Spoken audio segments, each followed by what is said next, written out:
Hello and welcome to the Total Soccer Show. We're doing our MLS Western Conference 2017 preview. I am Daryl Grove and I'm joined by a man who is not only a talented podcast partner, he's also a carpenter. It's Taylor Rockwell. Hello. Hey, buddy. How you doing? Very well, thank you. Now I've got my beautiful new table to record at here at TSS Towers. It's your beautiful new table. I see how it is. I mean, I own 50% of it, right? That's true. I did 0% of the work, but I get 50% of the table. Well, maybe if you had done 1% of the work, it could have been measuring things. So we could have known what would fit into our elevators, forgetting that this building that we're in was built in, I believe, 1913. Yep. So maybe people were tinier back then. Tables were smaller. So a little backstory, before we get to our Western Conference very specific predictions. Yep. Taylor did build a beautiful table. We were ready to install it, Tuesday night, Monday night? Monday night, yeah. Wouldn't fit in the elevator, and we are on the 9th floor. Mm-hmm. And it's a good couple 100 pounds. It's real heavy. Yeah, look, 500, I would Yeah, get. so I don't think it was going up those stairs, or even if it did, we weren't going up those stairs with it. But we did it, right? We figured it out. Yeah. And here we are. In the sense that we had to completely disassemble the table and then put it in the elevator and then reassemble it in the office at like 4 a.m. And this is our inaugural new table show, is the MLS Western Conference table. So, just like Major League Soccer, we had a separate table for the Eastern Conference and the Western Conference. And you know what? I'm going to say, just like, first of all, well done. I'm going to say, just like Tom Hanks in Saving Private Ryan, to the Western Conference, I say, earn this. Earn this Western Conference. Earn this new table. Well, I'm excited for the teams I've got. We've split it in roughly half because it was 11 teams. You've got 6, I got 5. We're going to make very specific predictions for each team in the Western Conference. This is true. We've done the same for the Eastern Conference. You are welcome to go back and find that show. That was at our old table, though. So I don't know if I can vouch for that one anymore. Eastern table. Yeah. So Taylor, you are going to kick us off. I feel bad. That table is still there, and I feel like it's looking at me right now. Like, really? For real? I served you loyally for all these many months. Yes, I am up first. I've got the Colorado Rapids. All right. We made a prediction that was inaccurate for Colorado last season. I'm hearing a we in this situation that I'm not sure applies. I think I remember saying that, like, all the... I like how the table is yours, but the prediction is ours. Perfect. I think we said that all the sort of roster waiting around and moving around they did to get Tim Howard would not be worth it. But then they also got Jermaine Jones. I know he didn't play that many games, but he was part of that run that I think they finished second in the support shield, right? Yeah. So Colorado did surprisingly well last season. And I guess you could make the argument, because I think your prediction was actually that basically, all the roster maneuvering for Tim Howard wouldn't necessarily be worth it to spend all that money on a goalkeeper. And I guess you weren't totally wrong, because he missed half of the season. So it sort of was like, I mean, they were still doing okay. That said, Tim Howard, Jermaine Jones definitely have an influence, and one of those men is now gone. Because Jermaine Jones has found, I'm going to assume, greener pastures in the form of the LA Galaxy. Sunnier pastures. Yeah. But I think somehow that's not as big of a loss as I thought it was going to be. Yeah? Because once I started reading about Colorado, there were reasons for excitement. All right, tell me about Colorado 2017. I will, and I will tell you the reason for my excitement, because it's my prediction, which is that 5'9", 22-year-old midfielder Bismarck Aji Boateng, a.k.a. Nana. So First of all, top name. Oh, yeah, it's great. Yeah. Top nickname, Nana. Yeah, Nana, like yeah. So many good Nanas. Yeah. So many good Nanas. He will score at least one Muller hello off of a corner. Yeah. Why so? Okay, you got to explain this one to me. Okay, I will, because I watched a decent amount of like YouTube footage of him, not just like the goals, but all over the place. And he is, I believe, a Manchester City academy product who was sent to like Strømgodset. That's how I'm going to pronounce that one. The Norwegian team, who I can't pronounce, and I'm sure my Norwegian cousins are displeased with me. But while he was there, he had an impact. He scored a couple goals in the 2 seasons he was there. He goes by Nana? He goes by Nana, yeah. But a lot of these goals are like very like he just pops up out of nowhere on a corner kick, or like the corner will be partially cleared and somebody will head it back in, and he'll come like flying in and outside of the foot, volleyed into the goal. So classic Muller hello. But he has some from distance, but like routinely it's just popping up here and there. And so and that's representative of who he is as a player, which is just kind of like dynamic, all over the place, all action, high intensity, gets into spots that you don't expect him to be in and gets out of those spots as well. He sounds like a young Jermaine Jones. Oh, I'm going to double down on this prediction with you as well. I know part of Mascherini's plan with Colorado is, sometimes we just like grind them down at altitude and then like get them in the last 15 minutes. If opposition teams are all confused at altitude, but Nana keeps his head, then he can make a surprise appearance that no one saw coming. Right, yeah. Scoring Nana hello. Yeah, perfect. And then can we call it a Nana ha-ha? like a Nelson. Oh, that's beautiful. Good job by you. Yes, I think that's going to happen because I really do think he's going to be a very exciting player. He's a reason to watch Colorado if you don't have other reasons, if you're just a neutral. Yeah. If there's a Colorado game on, I'm going to want to watch it to see what he does, especially off of corners. And sorry, reminder for listeners. So we're calling him Nana. He may have a different name on the back of his jersey, and I've forgotten his full name already. So would you mind reminding us? Ajay Boateng. Bismarck Ajay Boateng. Yep. All right. Mm-hmm. But there are more players on this Colorado team than just Nana. Okay. Yeah, you need at least 10 more, right? And the key point here is that they have preserved that entire starting back line. Important because in 34 games last year, they conceded 32 goals. Yeah, so not bad. And that was with only half a season of Tim Howard. They're going to be missing him at the start of the season. He's still coming back from that abductor tear. So he'll be back. In the Costa Rica World Cup. Yeah, so he's not quite back to full fitness as far as I understand, but they still have that back line. They signed Alan Gordon in the offseason, so he's going to be like the big man up top winning those balls. Yeah. And then Nana's going to be running through and popping home the ones that Alan Gordon doesn't finish himself. Who's that back line? Who are the centre-backs? That back line from right to left is going to be Eric Miller, Jared Watts, Axel Sjoberg, I think is how you pronounce that one, and Mark Birch. And then you've got Sam Cronin and Nana ahead of them. So you've got that kind of back six transitioning forward. I know Sam Cronin. I haven't seen a lot of him. I know he's highly rated as a defensive midfielder. So maybe that's a player to keep an eye on. Many players to keep an eye on for Colorado. And the Rapids Rabbi, I'm assuming, will do just that. Up next.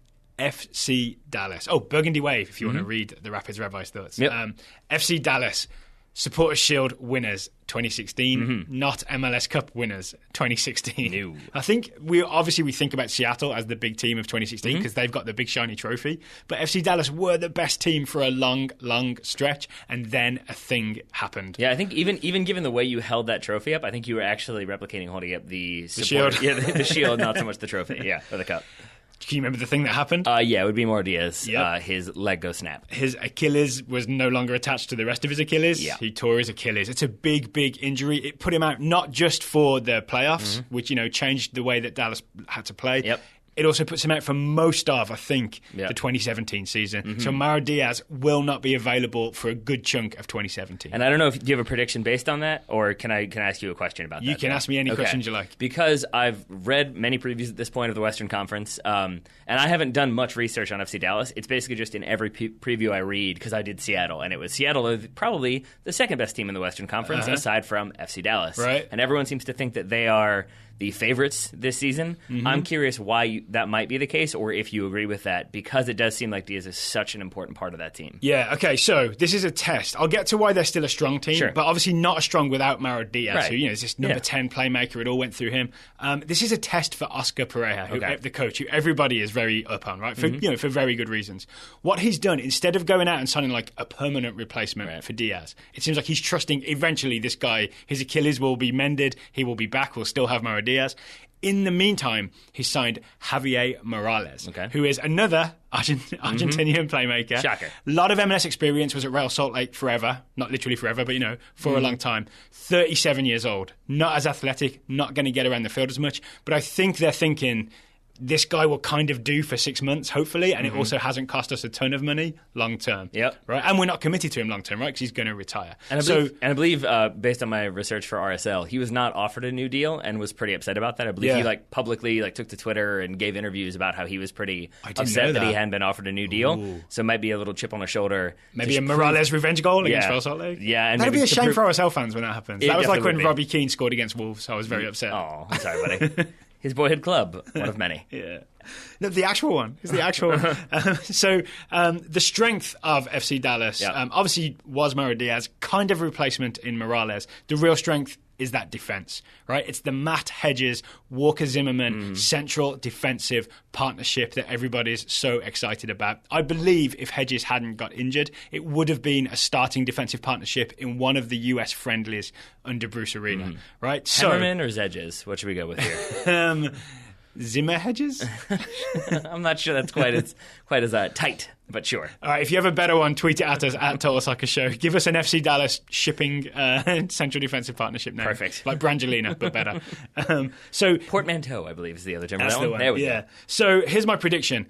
Matt Hedges and Walker Zimmerman will top the interceptions chart for 2017. So the two of them combined? The two of them will be the top two. Okay. In 2016, the top two were Cabrera and Simon, the Montreal centre-backs, which is a good indication of what a great sort of defensive, counter-attacking team they are. I think another year older, another year playing together, because these guys are in their early 20s, Hedges and Zimmerman. I think this is the time that they will step up and be the not only thought of as the best partnership, but they'll be statistically the best partnership. So for interceptions, number 1 and number 2 will be Hedges and Zimmerman in some order. All right, so we've got it's an each way bet. So we've got the back line. We've talked a little bit about the midfield. What about the goals? Who's getting the goals for FC Dallas? So this is the other big piece they've added is Christian Coleman. Is how I'm going to. I want to say Coleman like the mustard, but there's an accent over the O, so it's Coleman. I think he's a 6'1" Paraguayan striker that they've signed. He has already scored in that 4-0 win over I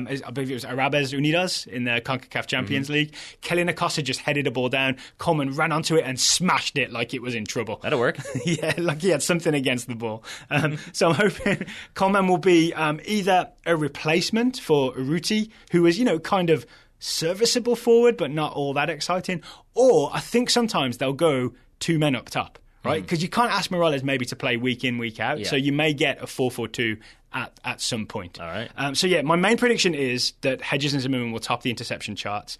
My second prediction, Kellyn Acosta will break his all-time goal-scoring record. We're going to have a personal best goal-scoring year for Kellyn Acosta. Okay. Based on those, I'm not going to count those CONCACAF Champions League goals, correct? Because he already scored 2 in that 4-0 win. His record so far is 3 goals in 2015, 2 goals in 2016. I think you'll see some real extra production from Acosta. Like he'll hit 5 or 6 goals from midfield this season because he's got Gruezo doing some of that defensive work as well. And in the absence of Diaz, it may be relied upon for Kellyn Acosta to hit some shots from distance. All right. Yeah. First of all, good pronunciation of Gruezo, because that was one when I did the Dallas preview last season. I could not get it. I listened back to it and I kept mispronouncing it and stumbling over it. So good job by you. Second thing, the reason why, listeners, I was squinting at Daryl when he made that Kellyn Acosta prediction. They probably heard it. You squinted so hard. I think so. It's because your very clever prediction for NYCFC last season, amongst others, was that Kyrie Shelton would more than double his record goal-scoring rate, which was 1 in a season. That's why I was like, are you doing this again? Is that what you're doing?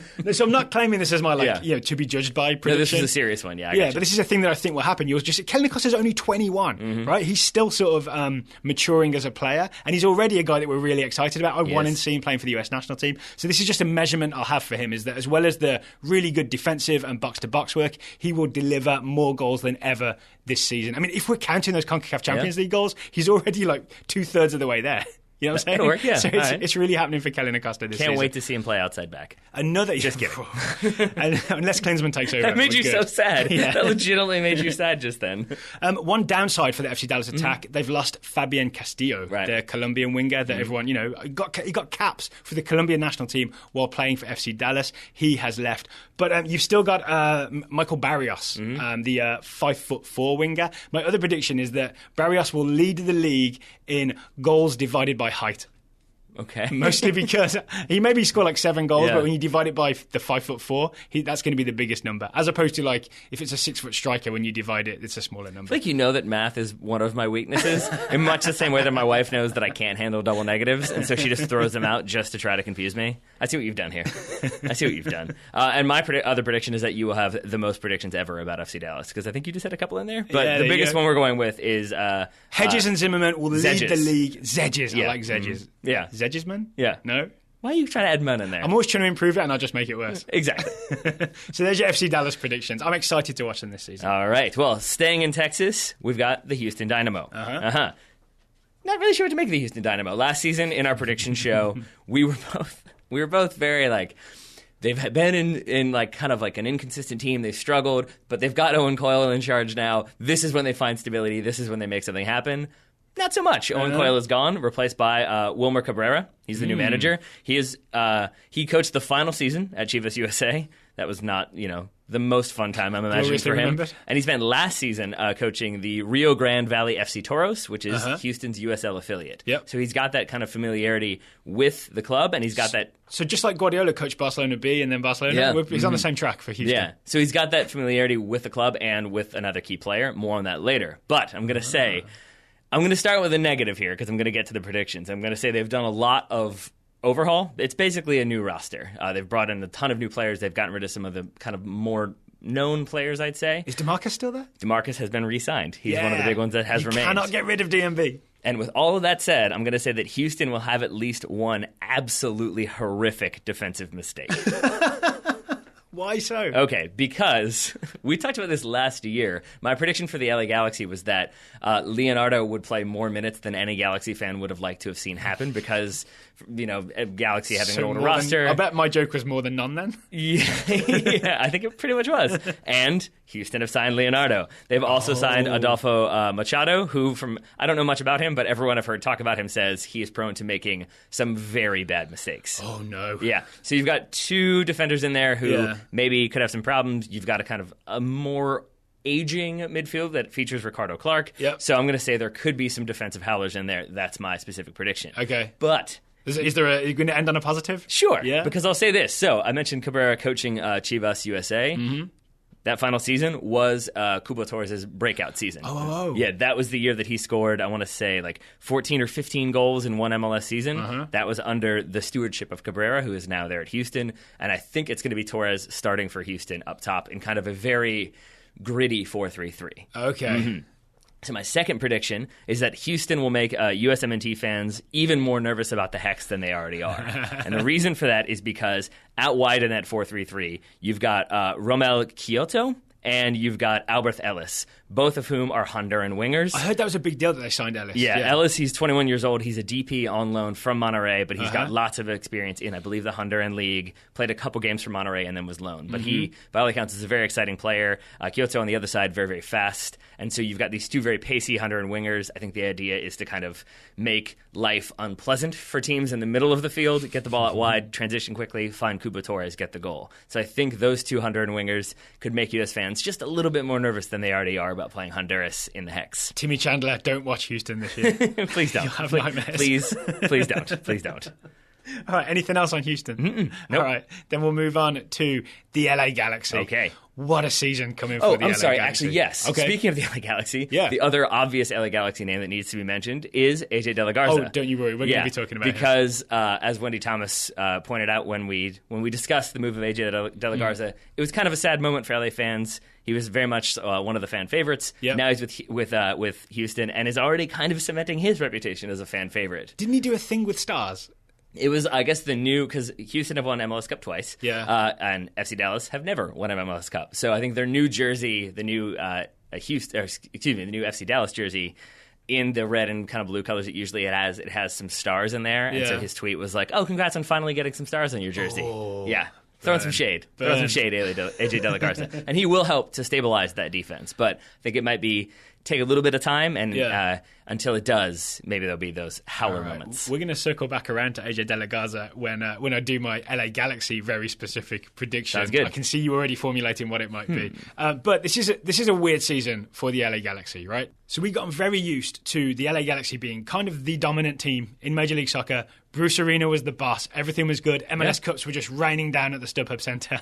And that era is 100% over. Yeah. Bruce Arena has gone. But no, you're absolutely right, though, because even in looking at these, so Galaxy isn't my team, you're doing the prediction for them. Yeah. But I still, with the other teams, I've done a little bit more research just so I have, some idea of what you're talking about. So I'm not just he sounds good. But I really didn't even pay attention to the Galaxy. Maybe that's because of the interview with Wendy Thomas. But I think part of that is just it's the Galaxy, Bruce Arena, Robbie Keane, Gio Dos Santos. I know what to expect from them. Yeah, only one of those players exactly is there right. this year. Yeah, but they're the closest thing MLS has had to a super club, right? To in that period when they kept winning, it's the closest thing we've had to a dominant team where you always knew that they would challenge every single season, and that has come to an end, right? Bruce Arena is gone.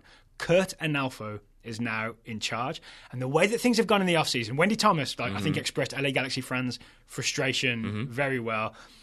Things do not feel right at LA Galaxy, and yet when I look at the names on paper, it still seems like a really strong MLS team. So I'm at this weird confusion moment where I just don't know what's going to happen with the LA Galaxy. Okay, so let's talk about it then. So which part do you want to go with first? Why you think it could be good, or what is giving you pause for concern?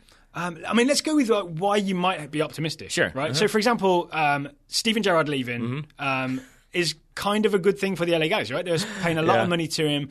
He's towards the end of his career. He's not necessarily that effective. That's not a big loss, right? Robbie Keane, obviously not to the extent of Gerrard, not as effective in the last year or so. There's also definitely the thing we talked about of Keane and Gio Dos Santos getting in each other's way because they're both trying to be a trequartista at the same time. So maybe it's good that Dos Santos is left on his own. Yeah. Jermaine Jones is always a force of nature. He will knock some people over in midfield and make things happen. Sebastian Lletget we're excited about. Alessandrini, the new French winger coming in, we're excited about, right? So there's a good list of reasons to maybe think LA Galaxy are going to do well. And yet it feels emotionally like a mess. I think that's the thing that's changed. I think, and not to go like into politics that much, but it reminds me of like some of the criticisms of modern politicians, what you're doing right now, which is like you're talking about, it's like he is very good and he is very good and he can be exciting and he is also exciting. And it's like you're using those words that accurately describe these players. Yeah. But when you use the word over and over and over again, it sort of loses the meaning a little bit. And it points to the idea that like maybe there isn't that much belief behind it, you know? So it's like these guys are very good. And yet I don't quite know why it doesn't feel like it's going to work. Right, but it is about feeling. It's an emotional feeling that we have. And I really think it's like, obviously Bruce Arena is like the daddy of the team, right? Like everyone just looked up to him and like everyone had faith that whatever he was doing roster-wise, it was all going to work out because it's Bruce Arena and he knows what he's doing. Curtin Elfo, I don't think we have the same feeling. So for example, when AJ De La Garza was traded to Houston Dynamo, if that was an Arena trade, one, I think it probably would have been done with more class. Like he would have been shown more loyalty.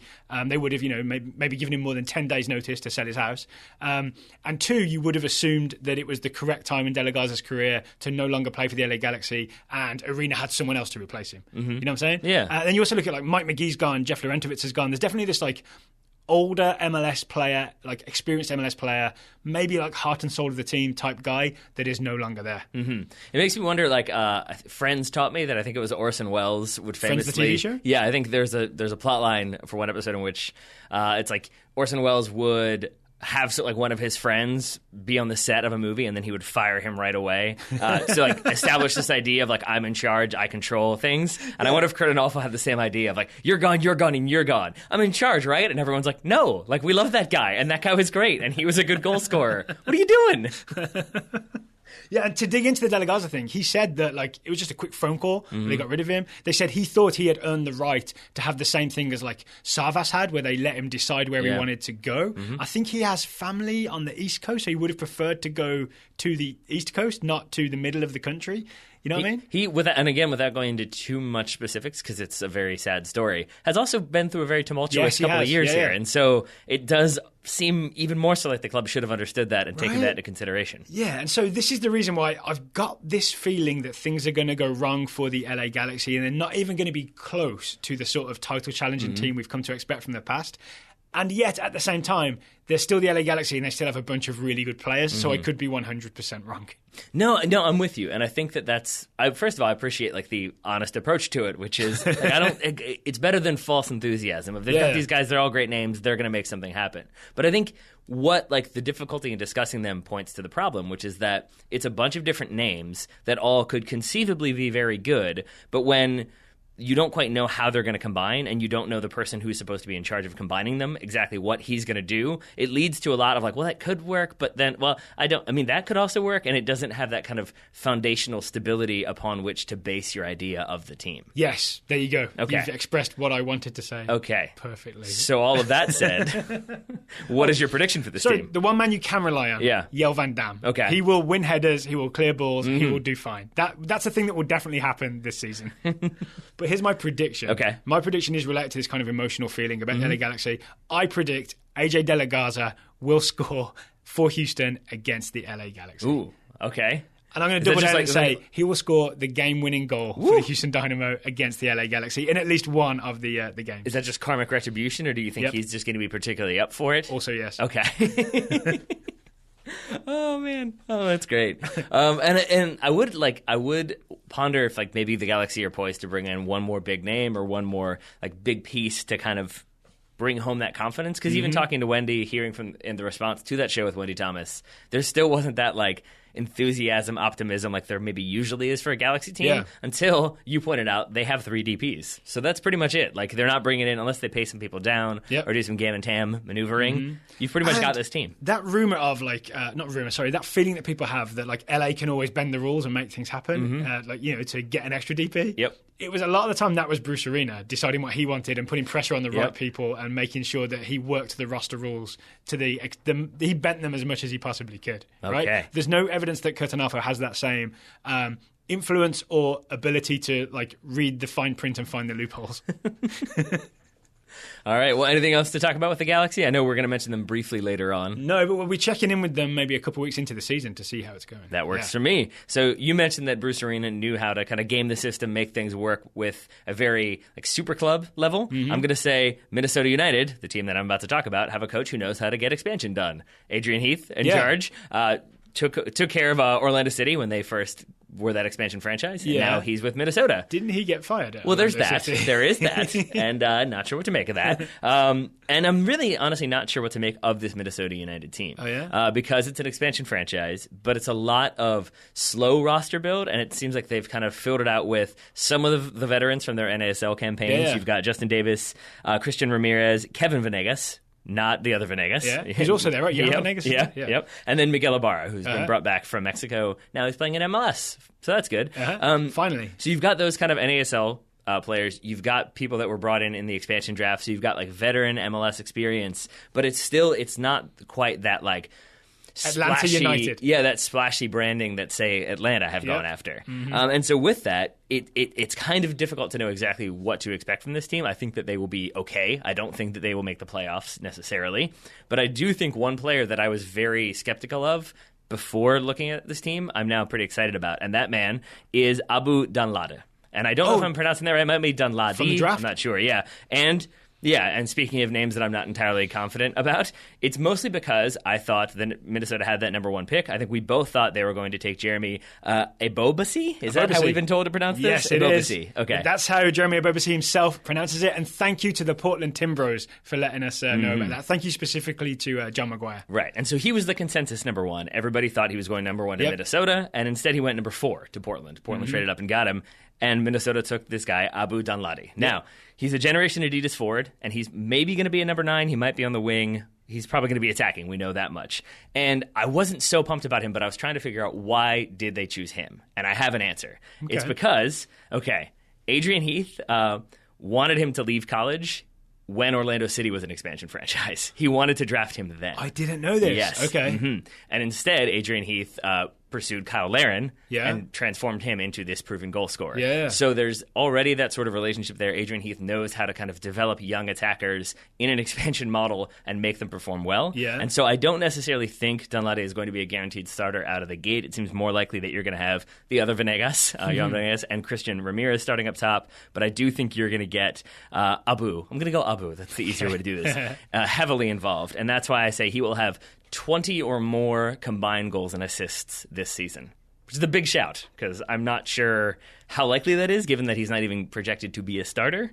But 20 goals? Yep. 20 goals and assists. Oh, I see. Combined. Yes.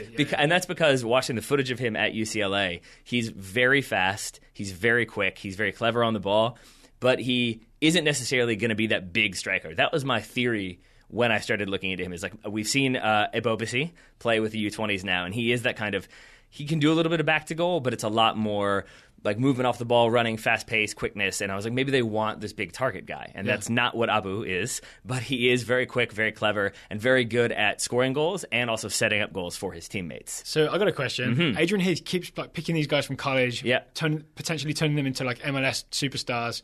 Why does he keep doing it with a Canadian and then I believe a Ghanaian? He can't choose an American to do it for. Well, I mean, no, but there are other Americans in there. Like, I didn't realize that Christian Ramirez, who's been playing for Minnesota in the NASL, is an American, scored 51 goals in 3 NASL seasons. The most goals, according to MLS Soccer, of any American playing in any league, I believe. So that'd be a big thing to see if he can transfer that over to, or up to Major League Soccer. Up to, exactly. He's been promoted. And then, if you want to continue with the Orlando City connection, Kevin Molino brought in from Orlando City for very much money. Is it record allocation money? And I think that that's going to be a very smart decision by Why so? Minnesota United. Because you look at what he was doing with Orlando. I mean, he had, I want to say, 11 goals and 8 assists last season. He was second in both categories for Orlando. So, again, you've got like a kind of like a young college player who starts scoring goals. Kyle Larin was first for goals scored. Yeah. But so you've kind of got like, you start to see the patterns there of like, young college player who could be exciting. Then you bring in your kind of midfield creator who can also score goals. Suddenly he's there. So it just seems like maybe Adrian Heath is doing the smart thing and bringing in the players that he's familiar with or excited about. Is and that the blending smart them. thing there? That feels a bit like Rafa Benitez signing a bunch of Spanish players at Liverpool. You know what I'm saying? Like, it's just to, like, get what you know kind of thing, as opposed to get what definitely works. Yeah, but that might be what works with an expansion franchise, is my point. That, like, True. It's better to kind of go with what you are comfortable with. I mean, if Minnesota are going to appoint Adrian Heath, that's a different conversation whether or not you think that was the smartest of hires. But if you're going to go with him, then you want him to be completely confident and comfortable in what he's doing. Yeah. You don't want to appoint him and then be like, hey, but actually we want you to play a high-pressing, like, 4-2-3-1 or whatever. That isn't what suits his game. Yeah. So, I mean, that's what we saw with NYCFC. Didn't quite work out for Jason Price, and now he's in Orlando. So here we are. So I think it makes sense, but I think it doesn't necessarily guarantee immediate success right away. Can we sort Josh Gatt? Sure. Because I saw Josh Gatt had signed for Minnesota United. Yes. If people aren't familiar, Josh Gatt is this American winger who was playing in Norway. Everyone was super excited about him because he was insanely fast. Then a series of injuries really cut out his career. And now, I'm not sure how it happened, but now I see him on the Minnesota United roster. I'm still not sure he exists, Josh Gatt, because I'm not sure I've seen him play. We used to joke that he only existed on YouTube. Right? Yeah, basically. Because I think he even got called into a U.S. camp. I don't know if he ever has a cap. He got a cap. Yep. Okay, he did a cap. Yep. He did get a cap. So then he does exist in that regard. I want to say away to Bosnia-Herzegovina. Someone will fact check me. Yep, that sounds familiar. But from what I understand, not projected to be a starter, Josh Gatt. I think he will be another substitute, maybe out wide as an attacking piece. It does look like Miguel Ibarra is going to be starting, and then obviously Kevin Molino also starting as your kind of attacking wide midfielders. Okay, I'm looking for seeing Miguel Ibarra again as well, because his few games for the US national team, he looked crazy hardworking.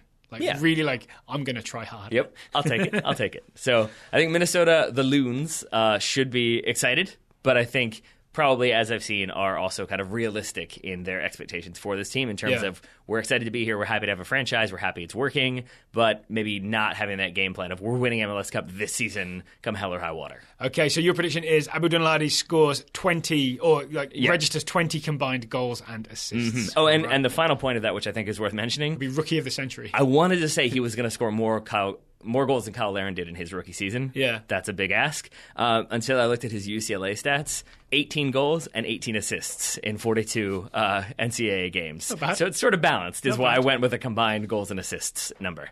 All right, before we move on to the Portland Timbers, we want to let you know today's show is sponsored by Futchi. Futchi, the makers of finely engineered soccer rebounders for fun and skills.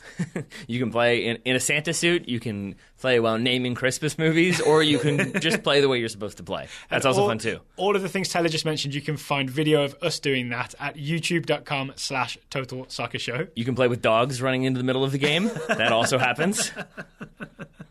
I mean, that was the very first time we played. It sure was. 2 dogs arrived in the middle of the field. Yeah, I think my wife let them off leash, and they sprinted about 50 yards. One got there faster than the other.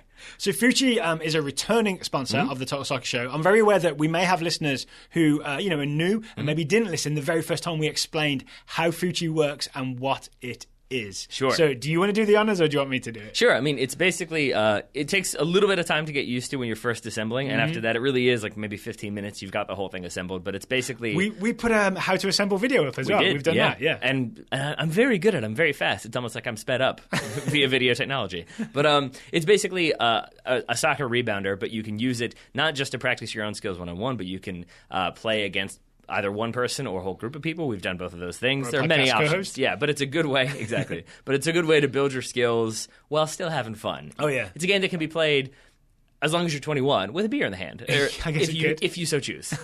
We haven't done that on video. We've not. And it's essentially soccer meets squash, right? So you've got a court, you've got the rebounder, you play it against the net, it bounces back, your opponent has to return it, and then you go from there. If you fail to return it, you lose the point. You do. And as you said, Mr. Grove, it's a rebounder. We're talking about the Western Conference. We've already done this with the Eastern Conference. So let's talk about some players who might rebound this coming season. Okay, so who's going to bounce back in 2017, Taylor, in the Western Conference? I mean, I think it's the obvious answer here. It's Clint Dempsey. To the extent that Matt Doyle said he might be the comeback player of the year in MLS, I think I didn't even use that as my prediction because I think he's absolutely going to be the comeback player of the year. Missed a large chunk of last season with I think it was a heart murmur or a regular heartbeat, one or the other. That one. Yeah, and it seems to have he's definitely cleared to play. It seems like it's no longer an issue. So he'll be back. He'll be in that Seattle attack, which we already know is quite exciting. So I think he's going to be getting the goals, getting the assists, getting that recognition, and then it's just Clint Dempsey. People will be happy to see him back. Yes. So I think he is going to have that bounce back year. It's been one of the pleasures of the last, 4 months or so to keep seeing the word cleared. Clint Dempsey cleared to start running again. Clint Dempsey cleared to start training again. Clint Dempsey cleared to play in pre-season, and I think the one I saw recently was Clint Dempsey cleared to play in the MLS opening weekend. And then it was weird when it was Clint Dempsey is now transparent. My bounce back player. Because he's clear. I got you. Get it in there. My bounce back player. You're welcome. I'll give you the Dempsey dead eyes for that joke. In the Western Conference is... I appreciate that you even called it a joke. Is? Gyasi Zardes. I feel like his reputation has taken a hit the last couple of years because we've seen him played on the wing for the US national team where his job was more about working hard than looking good. Is that fair? Yeah, I think so. For the LA Galaxy this season, I believe with Robbie Keane's absence, I think Gyasi Zardes is going to be the goal scorer. He's going to be the number 9. You're going to get to see Zardes do what he wants to do and what he does best, I would argue. And now you've made me wonder for a second because... in Bruce Arena's, I want to say his introductory Facebook Live video, but it might have even been his introductory press conference. Somebody asked him about how he expected to use Gyasi Zardes, and he said, I think we'll continue to use him out wide, although I think the Galaxy are going to use him up top as a number 9 this season. And it makes me wonder if that had been his plan, and then he got this job with the U.S. national team, but he wanted to ensure that Zardes got to play number 9. So he publicly announced that the Galaxy would be doing that, so that if Kurt doesn't do that, it looks like he's going against what Bruce Arena said should happen. He's managing from afar. Yeah. So let me give you some stats. Sure. Zardes in 2014, 19 goals. That's not bad. Last 2 seasons, 6 goals. Those are bad. Yeah. So I really think you'll see a return to Zardes, the goal scorer. That's why he is my Futchi bounce-back player of 2017 for the Western Conference. Speaking of 2017, Mr. Grove, why is that relevant to this conversation? Because we have a discount code if you want to buy yourself a Futchi rebounder. You go to www.playfutchi.com. Futchi is spelled Futchi. If you enter the discount code TSS 2017, you will get a $20.17 discount on your Futchi rebounder. This is the biggest discount on a Futchi rebounder anywhere in the United States. Beautiful. Once you've got your Futchi rebounder, which a lot of Total Soccer Show listeners have got, right? We've had so many emails and people sending us photos of their net set up in their backyard or whatever.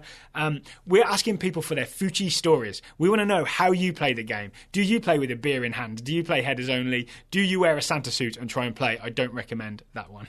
Any adaptations you have of the game, email them to contact@totalsoccershow.com. If you have photo evidence, even better. So the discount code once again, Tyler? Is TSS 2017. And the link will be in the show notes so you can take a look at the Futchi rebounder for yourself. Thank you to Futchi for sponsoring today's episode. Easy for you to say, guy who doesn't have to include the show notes because he's not editing today.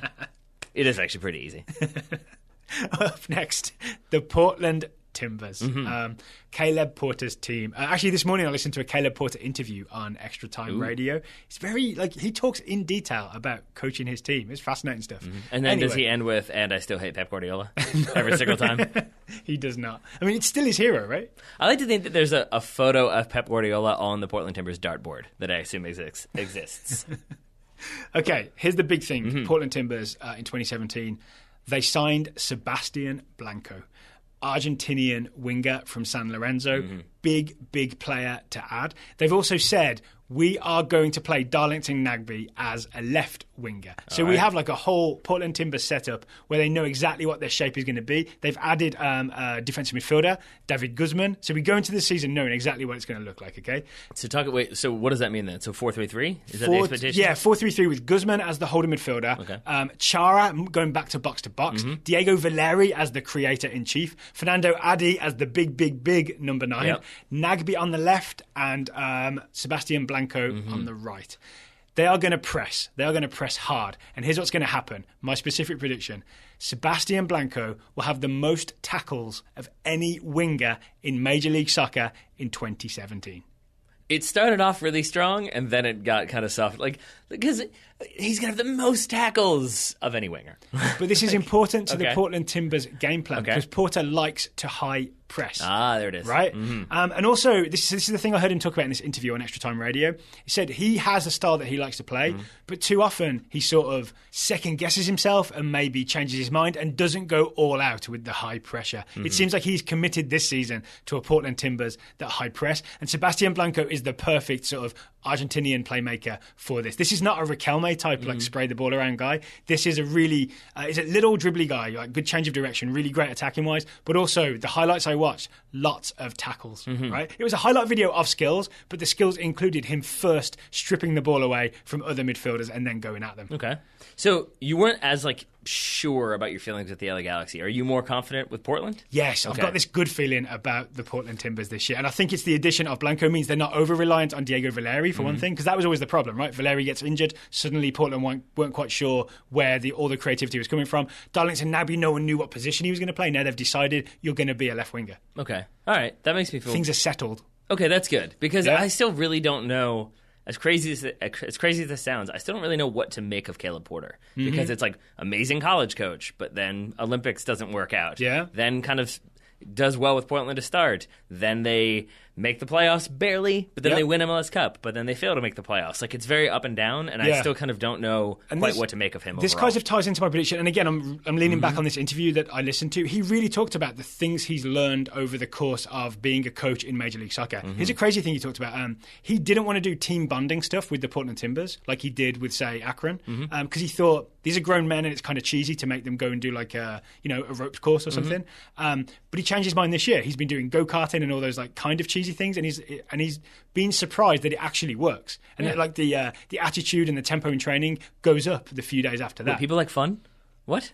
Yeah, Get out of exactly, here. right? But that's and I think it's really honest of him to say those kinds of things, and I really like hearing it. But it also means he is improving and maturing as a coach. And I really feel like figuring out this Nagbe thing may be the biggest achievement of all. Okay. All right. So that's exciting. Yeah. But I have two questions for you, and I don't mean to put you on the spot. Number one, Nat Borchers is retired, correct? Nat Borchers is retired. Who do they expect to replace him? Well, they expected Arakoyo to replace him. Arakoyo got injured just as the season was starting. Not ideal. And, so Liam Ridgewell is still there. It is an open question who will partner Liam Ridgewell. Who's the gentleman from Newcastle who came in? Stephen Taylor. Yeah. He's been and gone. Okay, that's good. He's been and gone. That's good. And It will not be him. And my second question, because I talked about him previously, let's talk about Abobasi. Abovasi. Okay, yeah.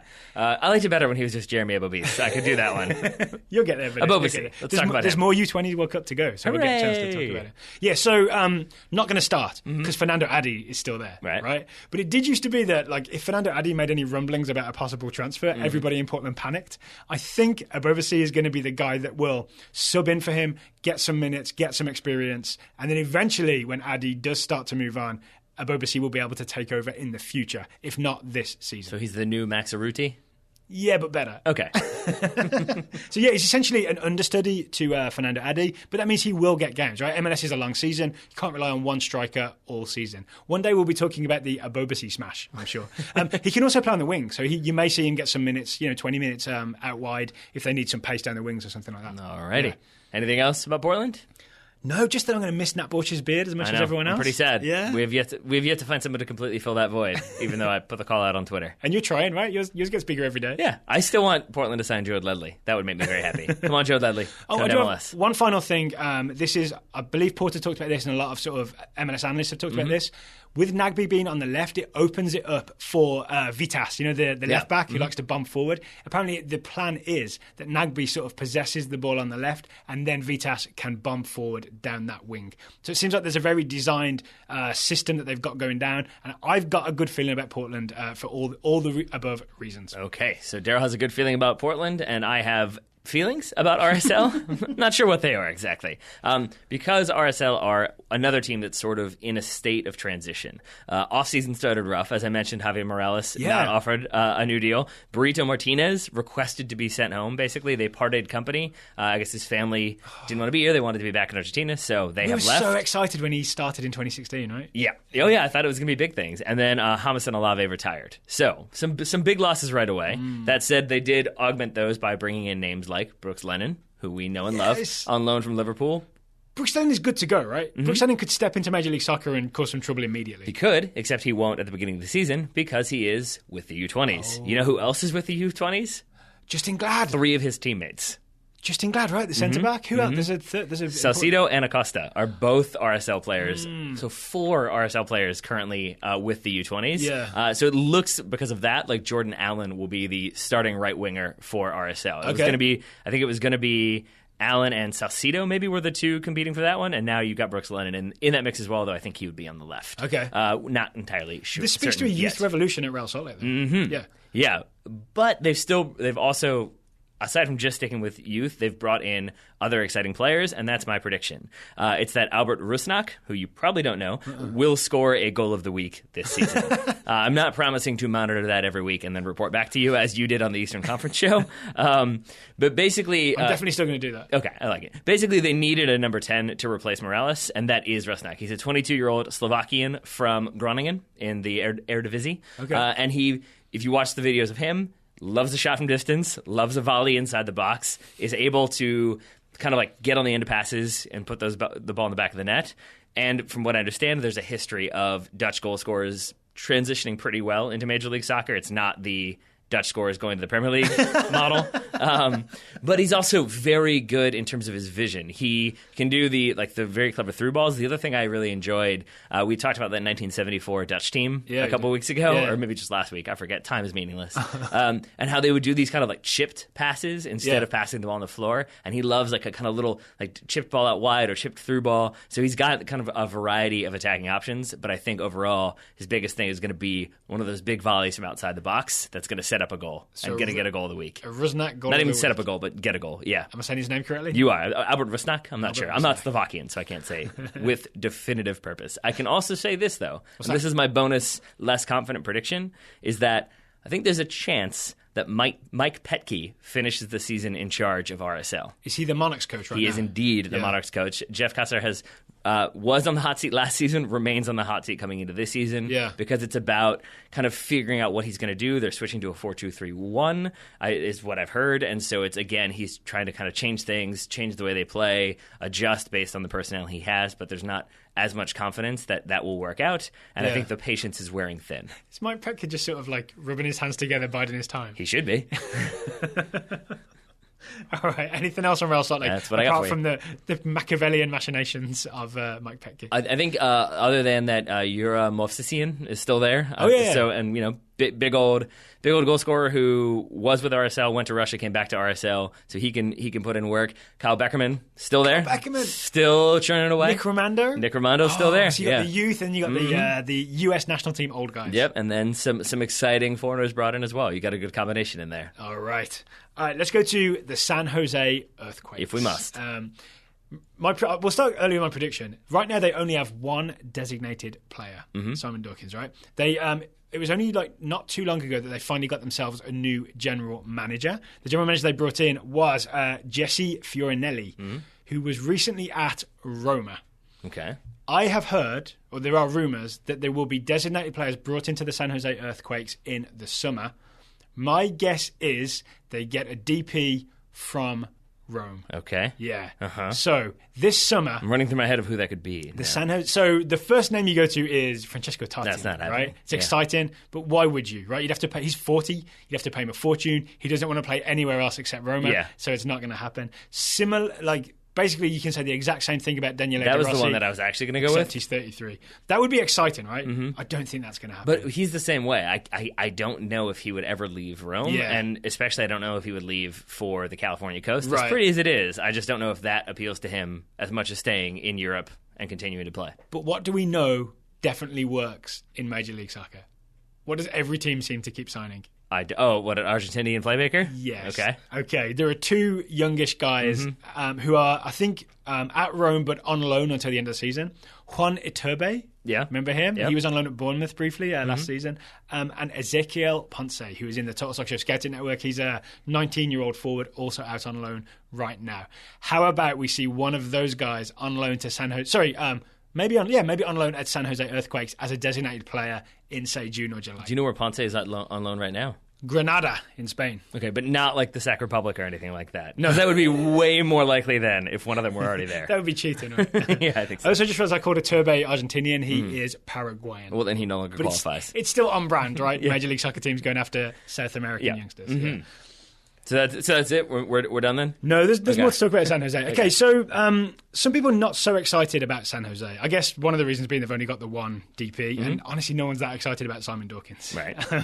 But I'm excited about San Jose because I think this is the year that because of the lack of DPs, a lot of young American players get some serious minutes at San Jose. And before you say anything else, would you like to know what your San Jose prediction was last season? I can guess what it was. I'll bet that I said Tommy Thompson will score or get an assist finally in Major League Soccer. Incorrect. It was, this is the year of Tommy Thompson. Tommy Thompson is going to dominate San Jose in Major League Soccer. I have a tendency to go over the top. A little bit, especially with Tommy Thompson. Yeah, you were very excited about Tommy Thompson. And I think it might have been goal related, but I think it was like he's going to score like a wonder goal in the regular season or something like that. Well, he scored kind of a wonder goal in preseason. Have you seen the footage? I have, the back heel. Yeah, the dragon back heel. Yeah, I think, I don't want to go crazy again, but I think Tommy Thompson's going to play some minutes for San Jose this year. He got some minutes towards the end of 2016, right? He did. It's gone from it's the year of Tommy to he'll probably get some minutes, maybe definitely, sure. It's a year of Tommy. So he did score. He did get some assists for Republic FC last season, right? So he's got that sort of broken his duck in terms of that's a very English saying, but he's finally off the mark, right? I think we'll see more of him in Major League Soccer this year. But alongside him, you've got Jackson Ewell, the 19-year-old playmaker who everyone thought should have been with the US under-20s this year. It seems like he's got a really good shot at either starting or at least being on the bench and playing in the early going of MLS 2017. You've got Fateh Lashe, remember him? The defensive midfielder. He's only 22, maybe 23. He's going to be really important. And you've got this guy, Nick Lima. He's a 22-year-old right back who probably didn't expect to start this season. But then Marvel Wynn had heart complications. Here, right back. Remember Marvel Wynn? Yeah. He is out. He cannot play for the start of the season. So it looks like Nick Lima is going to be stepping in and starting for San Jose sooner than anybody expected. So can I make this a little prediction? Nick Lima and Jackson Ewell will have Wikipedia pages sooner rather than later. Because right now, their Wikipedia links are dead. Really? There's no link for Jackson Ewell. That's strange, right? That surprises me. It is. I think that'll be fixed in pretty short order. I might fact check you on this. As soon as you can do it right now. Google away. I'm good. As soon as he gets an assist or something, I think he'll be he won't have the red link. Yeah, okay. The dead red link. All right, and then the name that I think most people would associate with San Jose is Chris Wondolowski. Yeah, still there. Still turning away? What do you expect from him this season? I mean, some goals, but not that many. Okay. Is that fair? I mean, he's like the featured face on MLS Soccer's preview of 2017. Each club got one face. For San Jose? Yeah, he is the one. And honestly, that's a good representation of San Jose, right? Because they don't have those big star names that are like super glamorous. They have Chris Wondolowski, who I think is still like a really good goal scorer, really hard working, really good piece of a team. Speaking of Quincy Amarikwa, injured, also torn Achilles, same as Mauro Diaz. That's another reason why I think we still might see like maybe a Jackson Ewell or Tommy Thompson getting some more minutes. I'm going to say this bold statement. Yeah. Torn Achilles, not great. Not a thing you want. It's not a thing. Avoid that if you can. So there you go. My prediction for San Jose: they will get a Roma DP this summer, and you'll get a lot of young Americans. They will become your sort of new favourite team for watching young Americans play. Okay, I think RSL would like a word with you, but all right. Up next, we've got the reigning champions, the ones with the star on the shirt, even though I think they're not allowed to sell that anymore. It is the Seattle Sounders. Why are they not allowed to sell that anymore? There was some story about that like Seattle can't sell the star on the shirt anymore. I forget why. I think MLS said they weren't allowed to. I cannot remember why. I remember seeing a story about that briefly, that they had like a limited supply remaining. But Seattle fans can put it in their Twitter profile. Yes, and I think they could probably also have it embroidered themselves if they so chose. See. Can I just say I love that trend? That I think it started with the Timbers in 2015. Fans of a team put a star next to their name for the whole season until a new champion is crowned. Yep. I think it's a kind of an awesome, very American soccer thing. I'm cool with it. Well, Seattle, it's a little strange because obviously reigning MLS champions, the first thing they did was, Zach Scott retired, and then they declined the option on 13 different players. So they got rid of a lot of names, but it was a lot of names that maybe like collectively weren't as good as the players they now have. So I think the general consensus is this is a stronger Seattle team than what you saw last season. Yeah. And with that comes this question mark of like, well, then how is it possible that they don't win the whole season, win the Supporters' Shield, win the title. Well, because they weren't the best team in MLS all season last season, right? FC Dallas were the best team in MLS all season last season. Yeah, so I think, and there are... In fact, I want to give you credit. Wasn't your prediction that Seattle would scrape into the playoffs? Yeah, it was basically, I think it was sort of like I made a... Oh, no, my big prediction was Jovan Jones would get a TIFO, and I don't think that ever happened. Although now, it was about how he was unappreciated and how Seattle fans would love him, and I now hear him referred to as one of the best right backs in the league, so I'll take credit for that one. It was also that because Seattle for someone who played left back. Yeah. Yeah, was it that? And then it was also that Seattle would essentially, because we're still kind of figuring out the roster, figuring things out, maybe wouldn't look so confident throughout the season and would maybe scrape into the playoffs as that 6th seed. So that I'm pretty pleased with. Yeah. I think they will probably do better than that this year. They have a full season of Schmelzer in charge, which obviously worked out pretty well last season. And then the biggest thing, they've got a full season of Nico Ladero, and they've got Clint Dempsey back. Yes. And again, take one championship winning team, add Clint Dempsey. I think he is absolutely going to win the Comeback Player of the Year. And here's a frightening statistic. Oh, that's an actual thing. That's not just a thing we award for the Futchi sponsorship. No. That's an actual MLS award. I believe it is. Here's a frightening statistic for you folks in the Western Conference. Okay. Nico Ladero and Clint Dempsey played 4 games together last season. In those 4 games, I believe they created 6 goals and 5 assists. So, the two of them combining, probably going to be a little bit potent. Oh, Jordan Morris is a year older? Jordan Morris is a year older. From what it sounds like, though, it's still going to be similar shape to what you saw last season. So it's going to be Ozzie Alonso and Roldan as your 2 kind of defensive midfielders in that 4-2-3-1. Then that kind of midfield attacking 3 is going to be some combination of Ladero, Dempsey, and maybe Jordan Morris with Will Bruin, who they acquired from Houston. That seems like an odd signing, right? It does. And so my one prediction is that Seattle is going to sign another DP mid-season, and it's going to be an attacking DP. Do they have room? They do. They have one spot available because Nelson Valdez was a DP. He is no longer with the club. Okay. There are rumors, very persistent rumors, that they are pursuing Keisuke Honda from AC Milan. I did read that. Okay. Milan sort of denied it, right? But I feel like Milan has to do a lot of PR. They sort of denied it. To keep fans happy. Well, more on that in a second. They sort of denied it. Then I didn't know this, there is a chart about Garth Lagerwey's responses to questions about player acquisition, that he kind of always gives the same 5 or so responses, and you can gauge how true the rumor is based on that response. Just like on Football Manager. Have you played Football Manager in the last Not few a years? long time. When you'll have the press ask you a question, and you can select the answer from the drop-down menu. Yeah. So but that's what Lagerwey does. But it's like a colored chart of interest, and I think his answer was there's elevated interest based on him saying, like, we prefer not to comment on other teams' players. Is like in the past that has corresponded with all of a sudden that player shows up a month later. Yeah, okay. The complicating element, from what I understand, is that AC Milan are currently in the process of being purchased by, I believe, a Chinese conglomerate. And so there's some speculation that until that takeover happens, they don't want to part with any names for fear that then that conglomerate could be like, oh, never mind, we wanted that player there. We didn't like this. We don't like that. We were only in it for the Honda. Yeah, exactly. So I don't know if it will be Honda, but I do think that much like Seattle did last season, they will sort of evaluate their options, see what's working, see what isn't, and then bring in a DP. Yeah. The other aspect of this could be, and this is kind of my minor prediction, is that I look at this team and I do think you've got Roman Torres is still there, you've got Chad Marshall, Brad Evans is going to miss the first 5 to 7 weeks, but it's still a very solid team, a proven team. They brought in, I forget his name, but he's another defender who can also play right back, so I think he's their third choice right back with Brad Evans gone. But I think the only wrinkle could be if Ozzie Alonso gets injured. Right. That would be a pause for concern, and that would be my one other prediction is maybe that DP isn't an attacking player. It is a temporary replacement for Ozzie Alonso if he misses injuries. Or a long-term replacement. Yeah. Or maybe because he's not getting any younger, right? That's also possible, yeah. I also, one name that caught my eye on the Gustav Svensson, by the way. Sorry, that was the center back who I couldn't remember his name. Good looking at your notes there. Yeah, 29-year-old defensive mid center back from played in China, but because of Chinese rules about international roster spots, they had to move him on, so Seattle got him at a bargain, I believe. All right. One guy I'm interested in is Harry Shipp. Just because, was it Chicago when he had this kind of like wonderful creative season? Everyone was excited. Last season at Montreal, not so exciting. But I feel like with all that talent around him, you may see some of the glimpses of creativity and brilliance from Harry Shipp. I think my hesitation. I'm a shipper. I think Matt Doyle joins you on that and that island? I don't know on that ship? I don't know, whatever. But I think it's because I've seen a couple different people talk about Harry Shipp in kind of the way I talked about Caleb Porter. Of like, I don't know. He seems really good, but also there's this and there's this concern. So I don't want to like throw all the eggs in the Harry Shipp basket. So let's wait and see what happens. And that's about where I am with Mr. Harry Shipp. Oh, one more confusing note really quickly. Seattle do have Damaduro, but not that Damaduro. We got confused about this. I think they drafted a young player named Damaduro, but it's not the Damaduro from Montreal because like that seems like a big signing. But in the end, different player. Also, the place that you don't put all your Harry Shipp eggs is in the Harry Shipp crow's nest. Get out.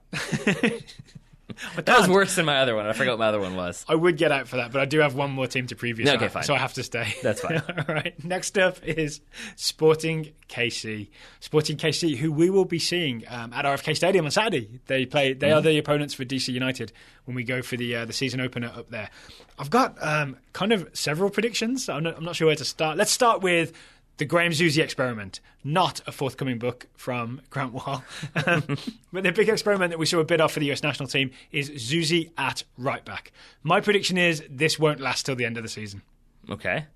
Why is that? Because I saw him play for the US national team. There it is. I saw faster players than him absolutely burn him on the outside. I saw him not look as comfortable in possession as even some other career right backs do. I just don't think it's a good fit for him. I also think I looked into, got a refresher course in how Sporting KC play. They are intense, high press team, right? They go after you. They work hard. That is what Zusi gives you, right? That's the exciting thing about Graham Zusi is when he's in a system like that and you need your right winger to have the technical skill to cross a ball and shoot a ball and play a good pass, but also need him to put the work in and put someone under pressure and never slack. Why would you sacrifice that to play him right back? I think that experiment gets cancelled pretty quickly. Well, isn't the answer because he probably can't do that anymore? Like he doesn't have the legs to run every single game, 34 games across the country. He's not that old.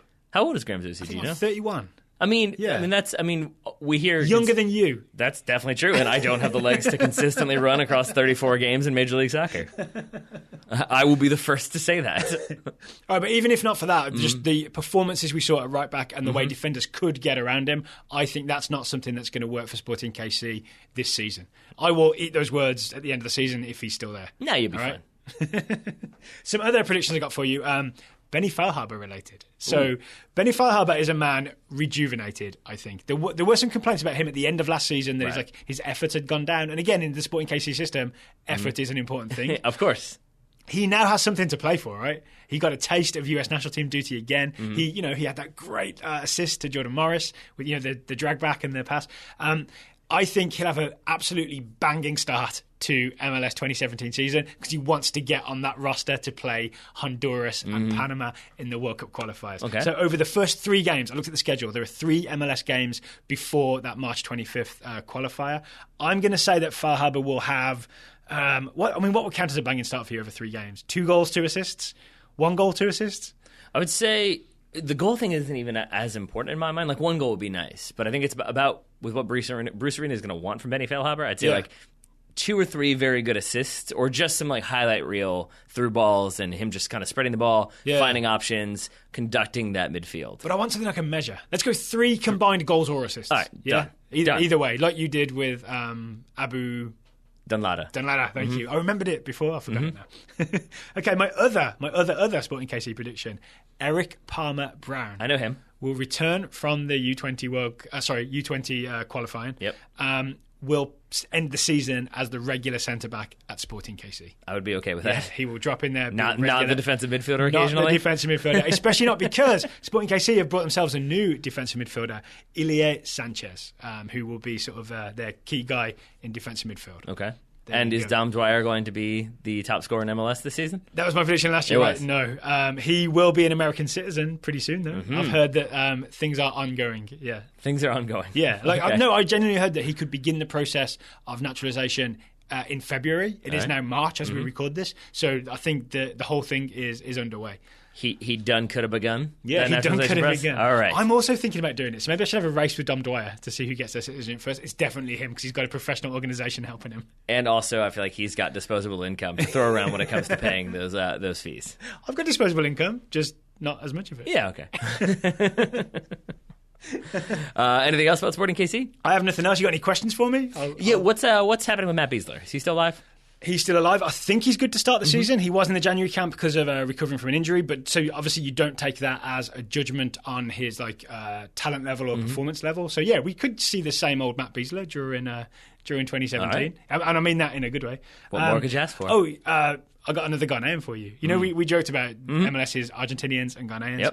Yep. Sporting KC signed the top scorer in the Ghanaian league, Latif Blessing. He's a 20-year-old. He's going to play, I think, either left wing or right wing, and apparently he has pace on pace on pace on pace on pace. All right. It's well done. I think that's one more pace than is necessary, but I get your point. It's the most I could do without taking a breath. All right, well, final team in this Western Conference preview, alphabetically, is the Vancouver Whitecaps. Of course. Yep. And again, it's a little not entirely certain what to make of the Vancouver Whitecaps because they were missing a number 10 and a number 9 going into this offseason. Pedro Morales left, and they didn't really have a number 9 last season that they were too comfortable with. They've brought in a couple different exciting players. The most, maybe the biggest name overall would be Freddie Montero is back. Of course, yes. Much to the chagrin of Seattle fans, who I think weren't thrilled that he went to Vancouver in a Cascadia rival. Because it's almost Seattle, right? Yeah. It's just over the border. But here, this is the projected attacking lineup for Vancouver. You ready for this? It's going to include the name Kakuta Mane, isn't it? It is. So I'm already excited, yes. You should be, but a little bit of trepidation there because the sad thing for Vancouver fans, they signed Peruvian international Jordi Reyna. He's this young, talented, somewhat proven in that he scored goals in South America. A lot of excitement about him coming in. He was going to be a second striker or a very exciting winger. Broke his foot in preseason, is out for at least a couple months. Ouch. So with that, it looks like Kakuta Mane is going to have to come central and either be like a number 10 or a second striker is how they're going to use him in the short term. I'm at least interested to see that. But it's going to be Mane and Montero, it's going to be Bolaños on one side, and it's going to be Brek Shea as a left winger. And this is where we get to my prediction. Yeah? Last season, you predicted that Brek Shea was going to be, I think, the best left back in the league. You can't prove I did that. I believe we can, since the audio still exists, unless you pulled it since then, which I wouldn't put past you.